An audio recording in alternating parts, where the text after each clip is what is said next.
आज के एपिसोड में सब कुछ राघव के एक वादे से शुरू होता है। अंजलि से किया एक ऐसा वादा जो कहानी की दिशा तय करता है। लेकिन जैसे जैसे पर्दे हटते, आरती की सच्चाई पर सवाल उठते और कली ऐसा राज खोलती है जो सबको चौंका देता है। अब राघव किसके साथ है और कौन किसे धोखा दे रहा है, फैसला आसान नहीं होने वाला है। पद्मा सुनती है और जैसे पूरी जमीन उसके नीचे से खिसक जाती है। आरती आपकी बेटी है और आप अपनी बेटी को लेकर थाने जाएंगी, कली से एफआईआर कराएंगी। लेकिन अंजलि रुकती नहीं। वो ठोस लहजे में कहती है, मैं सिर्फ एक माँ नहीं हूँ, एक वकील भी हूँ और कानून के आगे मेरे लिए कोई रिश्ता मायने नहीं रखता। आरती ने गलत किया है, पावर दिखा रही है वो। तभी पद्मा सामने आती है और एक धमाका करती है। वो कली वेद की पत्नी नहीं है और इसका एकलौता सबूत मैं हूँ।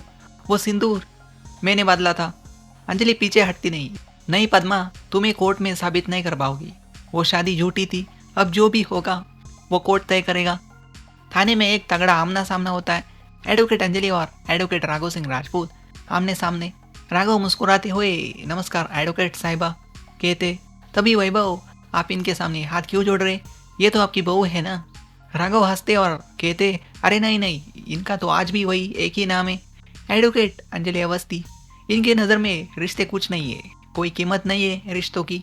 इनके लिए बस इनका काम, ड्यूटी और इनके वसूल, यही सबसे बढ़कर है। उधर साधिका और पूरा राजपूत परिवार मिलकर आरती को भड़काते। उसके सामने उसकी ही माँ अंजलि को डायन कहा जाता है। इसी बीच कली पूरी राजवंशी फैमिली यानी वेद पर बड़ा इल्ज़ाम लगाती है। उन्होंने मेरा चालान करने की तक कोशिश की है। एसीपी पंकज पूछते, इस बात की कोई डायरी है, कोई एफआईआर की है आपने?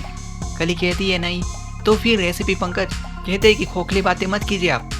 राघव सिंह राजपूत अपनी पोती आरती की एंटीसिपेटरी बेल लेकर आते और ऐलान करते, अब तुम आरती को अरेस्ट नहीं करवा पाओगी। और फिर राघव अंजलि की तरफ देख के एक सीधा चैलेंज फेंकते, अब तो मैं तुम्हें कोर्ट में देखूंगा एडवोकेट साहिबा। देखते रहिए आरती अंजलि अवस्थी और सब्सक्राइब कीजिए अतुल टॉक चैनल।